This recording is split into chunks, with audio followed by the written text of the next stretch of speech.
The snowstorm hit Maple Ridge harder than anyone expected. Thick white flakes fell from the sky, covering the ground, blurring the roads, and freezing the air.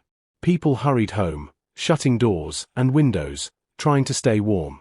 But on the steps of a tiny wooden cabin at the edge of town, a young woman sat shivering, holding a newborn baby wrapped in a thin blue blanket. Her name was Lena Harper, and the child in her arms, just 3 days old, was named Noah. Lena's lips trembled as she whispered, "It's okay, baby. Mommy's here. Mommy won't leave you." But she was freezing, scared, weak, and completely alone. Because her husband, Travis, had just done the unthinkable. Moments earlier, he had stepped outside with his coat zipped high and his backpack slung over his shoulder. He didn't even look back at her. He didn't care that she'd just given birth. He didn't care that she was bleeding, exhausted, and freezing. He didn't care that their baby was only 3 days old and needed warmth. He simply said, "I'm not doing this anymore. I'm not staying with a woman who can't give me the life I deserve." And then he walked into the storm, leaving her and their newborn to die in the snow. Lena's fingers curled around Noah protectively. Her teeth chattered, and every breath she took burned her lungs. She tried to stand, but her legs were too weak from the childbirth. She sank back to the step, dizzy and shaking. "Please," she whispered, even though no one could hear. "Somebody help." Then, her phone vibrated inside her coat pocket. She fumbled with her numb hands and pulled it out. One new voicemail. From Attorney Mark Sheffield. Her heart skipped. That was her family's attorney. Her mother's attorney. Her mother, who died 6 months earlier. Lena pressed play. "Hello, Lena. I've been trying to reach you. As of today, the Harper Dynasty Trust has officially transferred into your name. You are now the sole heir to the $1 trillion estate. Call me immediately." Lena stared at her phone. $1 trillion? She must have misheard. She replayed the voicemail. But it said exactly the same thing. She felt dizzy, not from the cold but from shock. Her mother's family, wealthy, powerful, secretive, had kept her inheritance hidden until she turned 27. Lena knew her family had money, but $1 trillion trust fund? That was beyond anything she could imagine. But right now, money didn't matter, because she and her newborn were still sitting in the snow. Still freezing. Still abandoned. With shaking hands, Lena pulled her coat tighter around Noah and forced herself to stand, slowly, painfully, but with determination. She wasn't going to die out here. Not tonight. Not like this. And she wasn't going to let her baby suffer because of a man who didn't deserve them. She pushed the cabin door open, stepped inside, and locked it. The cabin was cold, but it was shelter. It was enough for now.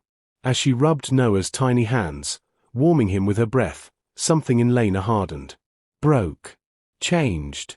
Travis thought she was weak. He thought she had nothing. He thought he could throw her away like she was worthless. But tomorrow, he was going to learn the truth. The entire world was going to learn the truth. Because the woman he abandoned wasn't just a new mother. She was $1 trillion heir. And she was done being silent. By morning, the storm finally calmed, but the world outside was buried in white. Snow piled up against the cabin walls, blocking half the windows. The trees bent under the weight of the cold. Inside, the temperature was still freezing, but Lena had managed to keep Noah warm through the night. She wrapped him in every blanket she could find, held him close to her chest, and kept moving just to stop her own body from shutting down. Every part of her felt sore. Her head throbbed. Her legs were weak. Her stitches ached. But her mind was sharper than ever. She kept replaying her husband's voice as he walked away into the storm. "I'm not staying with a woman who can't give me the life I deserve." Lena's eyes burned, not with tears, but with something fiercer. "He wanted a life I couldn't give," she whispered to herself. "But I have a life he never deserved." She pulled out her phone again and replayed the voicemail from attorney Mark Sheffield. "You are now the sole heir to the Harper Dynasty Trust, $1 trillion. She sat down on the small couch, holding Noah close as she dialed the attorney's number. He picked up on the first ring. Lena. Thank God. I've been trying to reach you for days. I'm sorry, she said softly. I just had my baby. There was a pause on the other end. Congratulations. And, are you safe? Lena looked around the cold, tiny cabin. Safe? Not really. Alive? Barely. Yes, she said. But I need help. Where are you? Maple Ridge. My husband left last night during the storm. Her voice cracked, I'm alone. Another pause. Then the lawyer's voice hardened, protective. Say no more. I'm sending security and a medical team to you immediately. The Harper Trust provides full protection for its heirs. You and your son are now under our care. Lena blinked in disbelief. But, I don't even know what comes next. You don't need to, Mark replied. Just stay inside. Help is on the way. Lena ended the call and sank back onto the couch, holding Noah against her chest. For the first time since last night, she let herself breathe. She wasn't alone. She wasn't powerless. She wasn't the abandoned woman Travis thought she was. She was an heir to an empire she never asked for, but desperately needed now. An hour later, the sound of engines echoed down the snowy road. Then, knock on the door. Firm. Professional. When Lena opened it, four security agents in black winter gear stepped inside, followed by two medical professionals carrying warm blankets and equipment bags. Ms. Harper, we're here to assist you, one of the agents said. You and your child are our top priority. Lena's eyes filled with grateful tears as the medical team immediately took Noah, checking his breathing, his temperature, his heartbeat. He's cold, but stable, the nurse said. We'll warm him up properly in the vehicle. The agents wrapped Lena in a thick insulated coat. Pack whatever you can, one said. We're taking you to the Harper estate. You'll be completely protected there. Lena looked around the cabin one last time. Every bad memory. Every tear she cried. Every moment of fear. She closed the door behind her. Outside, as the security team helped her into the heated SUV, she saw something that made her heartbeat quicken. Travis. He stood at the end of the snowy road, soaked, shivering, and shocked to see black cars and agents surrounding the cabin. His eyes widened when he saw Lena in the back seat, warm, safe, and protected. She didn't look away. He had left her in the snow. But now she had an entire empire behind her. And this was only the beginning. The convoy moved through the snowy forest slowly but powerfully, clearing a path with headlights that cut through the freezing air. Lena sat in the back seat, wrapped in a heated blanket, watching the trees glide by like ghosts. Her son, Noah, was secured safely beside her, bundled and warm thanks to the medical team. His tiny breaths were steady now. His cheeks had color again. That alone kept her heart beating. Meanwhile, Travis stood shrinking in the distance, snow falling around him, staring as the cars disappeared. But Lena didn't look back. Not anymore. The SUV turned onto the main highway, and Lena saw it, stretching far above the treetops, glowing faintly in the early morning light. The Harper estate. A massive glass and stone mansion sitting on hundreds of acres, surrounded by security walls, drones, and quiet luxury. She had never seen it before, but something inside her whispered, "This is home." The convoy pulled up to the entrance where staff hurried outside in thick coats.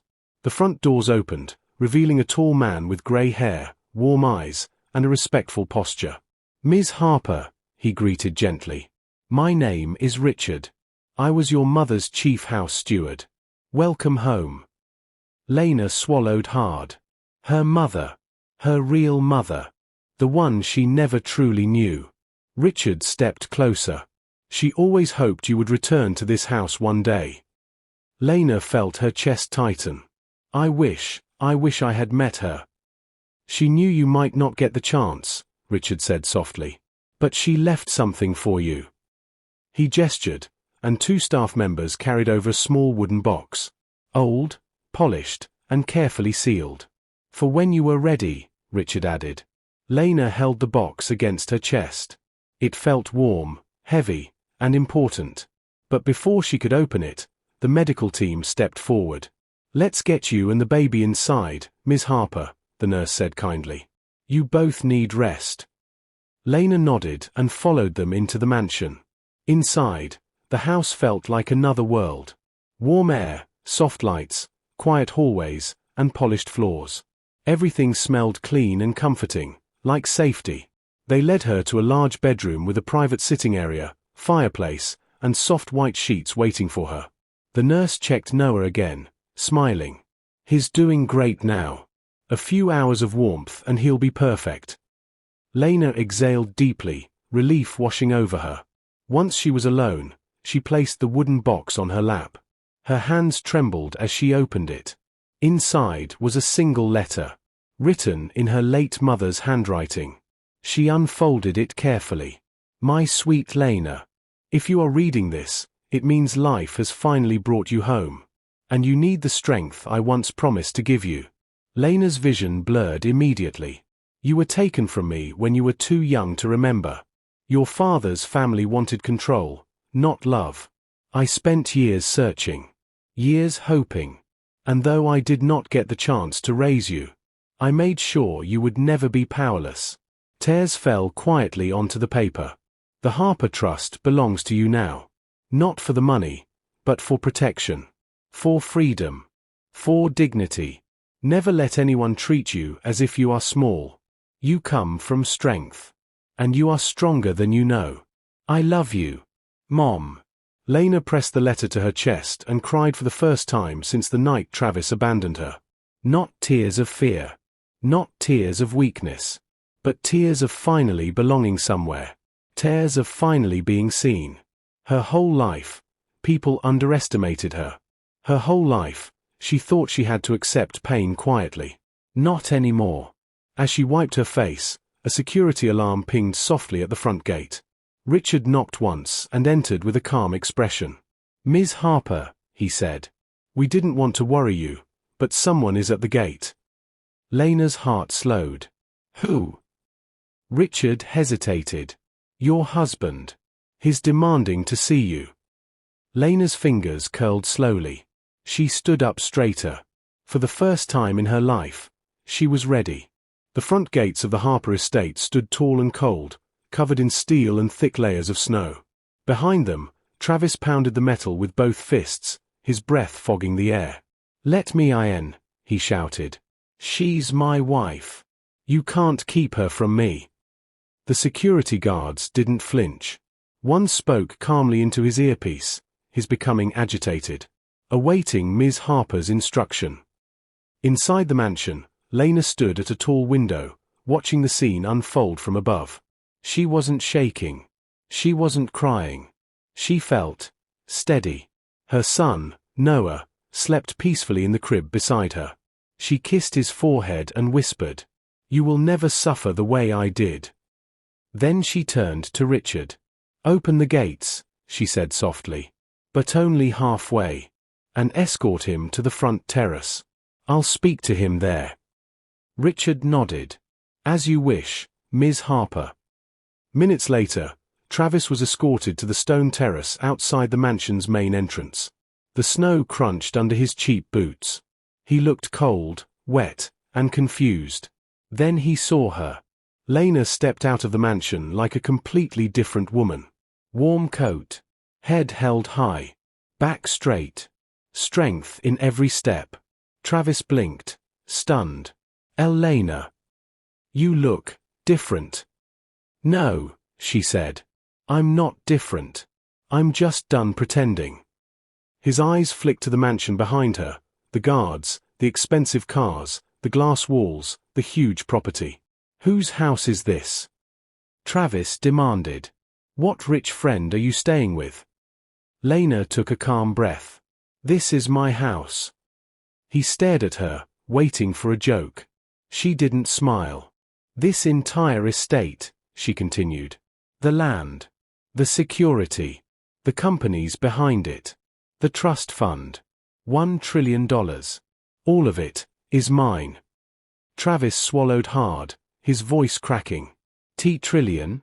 Lena, what are you talking about?" My mother left it to me, she said. It was mine long before you abandoned me and our newborn in the snow. Travis's face turned pale white. No, wait, he stuttered. Lena, baby, sweetheart. I didn't mean any of that. You know how I get when I'm stressed. I was overwhelmed. I just needed space. You left us to die. He opened his mouth, but no words came out.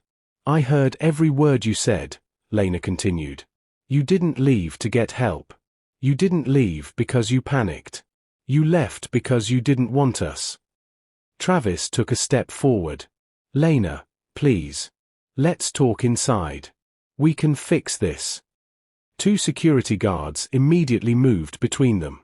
She raised a hand gently. No. I'll say what I need to say right here. Travis froze. You told me I had nothing, Lena said. You told me I couldn't give you the life you wanted. Her voice grew stronger. You abandoned your own child because you thought I was worthless. Travis shook his head rapidly. Lena, no, please, I made a mistake. A huge mistake. Give me another chance. You're my wife. Lena looked him in the eyes, steady and unshaken. No, she said softly. I was your wife. Past tense.